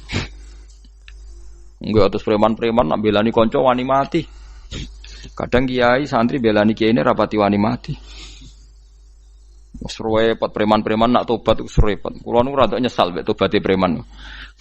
Nak ana preman teng perapatan tobat. Niku terus ning masjid, men itikaf terus mbek wong sopan. Niku ora pas ajane. Nak tobat itu tetep ning perapatan, sing dhisik gagu wong disingkirno. Dadi ku tobat tenan sehingga dhisik perapatan sing gawat dadi gak gawat. Mergo sing preman gawat diganti preman sing lunak. Ora terus ning masjid ya sing iki tetep diganti generasine ngono. Mestine maksudnya mesti ora kok terus elek mboten mestine tobaté ngoten niku. Sayyidina Umar itu dulu itu menakut-nakuti orang Islam. Angger ana ndekne wong Islam wedi kabeh. Terus Abu Bakar ya wedi kabeh wedi. Suatu saat Rasulullah mlaku-mlaku ngerti Umar gulut ning ukat, menangan. Kata Rasulullah andekan yang Islam itu hebat Islam. Hanya Rasulullah berdoa wa ma'izal Islam fi Umar. Akhirnya Umar masuk Islam. Hari Kamis masuk Islamnya. Wis kira tau mikir to sadinane kula roh sadinane dongane Kamis masuk Islam Jumat. Ning omahe adike ning gone IP-ne. Mergo diwacana Quran surat Toha. Bareng Islam metuki Nabi mun walhasil bar Islam teng Zaid bin Arqam ning mbene Nabi terus langsung marani omahe Abu Jahal ora terus ning masjid menenge mboten langsung marani Abu Jahal. Angger ki ganggu Nabi tak pateni. Bariku marani Abu Jahal. Aku saiki wis Islam iki ganggu Nabi tak pateni. Gentenan wong kafir sing ndelik. Paham nggih? Dadi enak lho maksudnya. Lah misalnya terus Umar dadi sopan santun terus ketemu wong dilo, ketemu Abu Lahab monggo derek akhir. Wah. Kacau. Artinya enggak ada perubahan kan kalau gitu. Lan Ruhin mantan preman mboten kok tobaté ning kene ora roh. Mboten harus kiai dene. Mestine ngoten. Makanya Wahsy itu yang bunuh Sayyid siapa? Hamzah. Karena dia disuruh Hindun itu istrinya Abi Sufyan itu. Itu setelah membunuh Sayyid Hamzah dan dia Islam. Dan Nabi tidak siap melihat wajah Wahsy. Sumpahnya Wahsy apa? Saya bersumpah akan membunuh orang paling dibenci Rasulullah. Sebagaimana saya pernah membunuh orang paling dicintai Rasulullah. Terus tobatnya dia mateni Musailamah al-Kadzab. Wong sing ngaku Nabi ngarang Quran. Itu tuh sing mateni sinten? Wahsy. Jadi Wahsy sebagaimana aku pernah membunuh orang paling dicintai Rasulullah, tobat saya membunuh orang paling dibenci Rasulullah. Nah, misalnya terus Wahsy tobat, sampai nyapu masjid, terus gak duwe selera tarung, zaman kafir tarungnya tenanan, bareng Islam menyapu masjid, bariku ngiseni jedinge, terus bareng dijak perang wedi wae repot. Ya niku ide kula tapi ora kudu nglakoni. Nek mau cerita ilmu, sampeyan ora kudu nglakoni. Yaitu gale wong preman brah-brah. Blojo narkoba entek akeh dilakoni, nggo judi diakoni. Sewengi orang preman itu kalau judi 2 juta 3 juta loh. Bareng tobat ngleboni masjid 10.000. Padahal donyane jek akeh. Mestine tobat yo. Saya zaman judi semalam 3 juta. Sekarang kalau pengajian atau ke masjid semalam 3 juta 100 lah minimal diluwei. Ora malah pas tobat nglebokno amplop masjid yo. 10.000, kadang 2.000. Repot-repot. Tapi ya apik tobat, mesti iki cerita. Ndak begitu, mestinya berbanding. Paham nek sampean takok tobat itu cara ulama nggih ngoten niku berbanding. Mulane riyen Khalid bin Walid itu jadi panglima perang Islam itu. Saya masih ingat makalahnya Khalid bin Walid. Fakama anni aktsartul qatla fi kufri aktsartul qatla fi islami. Dulu ketika saya kafir adalah sangat banyak membunuh orang Islam. Perang Uhud kalah itu karena panglima orang kafir adalah Khalid. Dia cakap sekali dalam mengatur strategi perang. So Khalid itu utek elek kan, pikirannya ala sahabat yang menuso ruhin es kayak wong wedok ambek apa jenenge ghanimah mesti medun. Nah sahabat ora kabeh kaya aku kan ono kaya kue barang macam-macam. Gunung Uhud itu dhuwure mok sak musolane iki jamira Gunung Uhud kaya Merapi niku mboten. Nah kaya Merapi amanah ning dhuwur tetep ra kenek, meleyang to. Jadi Gunung Uhud itu dhuwure mok sak musolane mbok dhuwur pundi. Wong kula nate mriko bolak-balik kan gak bisa nek urung tahu. Kula kaya wong India dadi melok itikaf teng gunung lho Uhud. Mbok piye dalile mbok apa ya ora roh. Lah itu Khalid bin Walid pinter, dia ketika kalah itu muter ke belakang terus ghanimah itu dilepas. Ya dulu itu dalam perang dulu tuh ghanimah itu kan perempuan sama apa? Ya sama barang-barang itu. Ketika dilepas itu dianggap sudah mengaku kalah. Ada sahabat yang kok ruhin itu udah akabir sahabat, ada sahabat papan atas, sahabat yang seperti itulah, sahabat kebanyakan turun ternyata Khalid itu muter terus naik dari belakang. Pas sahabat turun, dia naik dari apa? Yo penak karek mana iko dhuwur, itu akhirnya kalah. Itu ya gara-gara strategi ini Khalid bin Walid. Nah terus dia bersumpah, saya bersumpah semua kecerdasan saya, semua kecanggihan saya akan saya gunakan untuk membela Islam. Nuklimake itu di perang Tabuk, di perang Yarmuk, di perang Tabuk. Itu di panglimani siapa saja yang ditunjuk Nabi itu kalah. Termasuk Ja'far bin Abi Thalib itu padahal panglima yang ditunjuk Nabi. Usamah ya kalah. Abdullah ya kalah. Semua yang ditunjuk Nabi itu mati semua. Akhirnya panglima diambil siapa? Khalid. Taruh saja gini strateginya. Anggap saja Arab itu padang pasir. Tidak sampean biar tahu bahwa orang soleh yang cerdas itu banyak. Jangan kira soleh itu tidak butuh kecerdasan, butuh. Arab itu kan padang pasir. Mau jelas gini gambarannya apa? Padang pasir. Itu kalau perang itu kan taruh saja orang Islam itu 3.000 musuhnya 10.000. Memang kejadiannya gitu 3.000 musuh 10.000. Itu kan berbanding berapa itu? 30 ya? 1 banding 3 ya? Nah itu dulu pasukan-pasukan Islam dulu itu sama-sama seperti soft sholat. Jadi memanjang. Ya akhirnya perang itu kelihatan sekali mana yang sedikit, mana yang banyak. Habis Khalid strateginya dirubah. 100 orang di depan, anggap saja gitu. Pokoknya tak kayak gambaran coro Jawa paling gampang. Lagi mau kitabnya malah bingung loh. 100 pasukan kuda yang di depan itu disuruh negarkan kuda, disebut fal mughirati subha itu. Yang itu wal adiyati napa? Dobha fal mughirati subha itu. Ini pokoknya anggap seperti itu. Fal muriyati apa? Qadha itu. Kuda yang 100 di depan disuruh menegarkan. Pokoknya kon gerak sehingga debu itu banyak bertebangan. Terus pasukan yang 3.000 itu disuruh memanjang sepanjang-panjangnya. Karena di depan ini ada tegaran kuda tadi, orang kafir yang di sana itu melihatnya ada bantuan datang baru. Wih, pasukan Islam teko wakeh, panjang lagi. Dikira jumlahnya itu sampai 50.000 lebih. Paham sih kalau maksudnya? Sehingga wong kafir melaju perkara ini tidak mungkin kita tandingi. Orang Islam dapat bantuan baru padahal ya wonge podo. Mau baris tok dirubah. Nah misalnya sing mimpin Mustafa sembah jare mati ya syahid, mati kabeh wong Islam. Lah itu artinya dia masih ingat betul saya dulu pernah menggunakan kecerdasan yang sama untuk mengalahkan umat Islam. Saya bersumpah kecerdasan yang sama akan saya gunakan untuk memenangkan Islam. Coba bayangno to nek padang pasir 3.000 orang yang 100 di depan negarno kuda supaya pandangan tidak begitu jelas. Terus yang belakangnya memanjang dari jauh kan kelihatan pasukan dapat bantuan baru.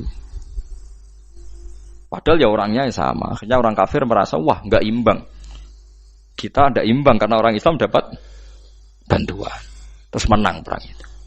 Lah itu tobat bener gitu loh. Orang kok pas kafir cerdas, buareng Islam tobat nyapu masjid. Sebarigus ngaji ngantuk. Padahal zaman kafir cerdas, memperdayakan ekonomi nganti sugih bergeder. Bareng Islam terus Dunia nentek melarat terus nyapu masjid, terus bariku sholat qobliyah ba'diyah mulai nggak poso sunat. Ya ndak apa-apa itu, tapi sugih tetap kok zaman kafir sugih. Zaman Islam kere, mestinya zaman Islam ya sugih, terus kecerdasan dan hartanya untuk liizatil Islam wal muslimin. Mestinya, tapi ya nggak apa-apa kalau ada tobat model gitu ya ndak apa-apa. Ojo kok terus dari Gus Pak ngene ku elek ya ora, nek jenenge tobat mesti apik, tapi nggak fair gitu loh. Maksud zaman nakal serius, zaman tobat sekenanya itu kan fala tuti mongko joto atsira al kafirin ing pira-pira kafir fi hawahum ing dalem selera hawa nafsune wong kafir. Wajahidhum lan merangi sirahum ing kufar. Merangi maksudnya berjuang bihi kelawan Quran. Maksudnya hujjah. Wong iku nak merangi wong kafir nganggo Quran, ndak mesti perang iku nganggo pedang. Niki jelas kita bire wajah itu bihi ebil Quran. Maksudnya perang nganggo Quran itu kita melatih argumentasi atau hujah yang dengan hujah itu jelas-jelas ketok bener ya agama napa Islam. Wajahid lan merangi sirahum ing kufar bihi lan Quran ayat Quran itu Quran jihad dan kelawan perang atau kelawan jihad kelawan berjuang kabiran kang gede. Wa wa ta'ala wa alladzi zat maraja ingkang lepas sapa Allah al-bahraini ing dua laut. Arsalat sing lepas sapa ta'ala huma ing al-bahraini mutajawiraini hale berdampingan. Hadza utawi iki ku adbun iku banyu sing banget segere, banget manise, banget segere. Furatun tur enak diombe, sadidul udzubati tekse banget manise. Iki kuwi nak manane mudah diminum. Wa hadza utawi iki ku milkhun iku banyu asin, ujajun tur banget paite. Syadidul muluhah tegese banget paite. Tapi wasemono sungai sing gampang diminum. Misalnya sungai Komerapi sing napa gampang diminum maksudnya mboten pahit. Ketemu laut sing banget paite, meskipun banget asine, apa hakikate gawe wajah alalan gawe sapa Allah taala bainahuma antarane banyu sing napa tawar lan banyu sing asin, Allah gawe barzakhon ing pemisah, hajizan tekse pemisah. Kita ndak tahu pemisahnya piye, pokoke akeh sing cerita banyak di tengah laut itu air napa tawar. Layak tali itu ora campur apa hadu masalah sijine banyu asin dan banyu tawar bil akhari kelan sing liya. Mergo wonten apa hajiz, wonten apa hajiz, ana pembatas. Wa hijron lan tegese pembatas, mahjuron kang iso nglindungi. Sitron tegese tutup. Mamnuan kang iso den cegah bi sebab anane sitru. Sebab anane pembatas apa ikhtilatuhuma apa campure banyu asin lan banyu tawar. Wa alami wa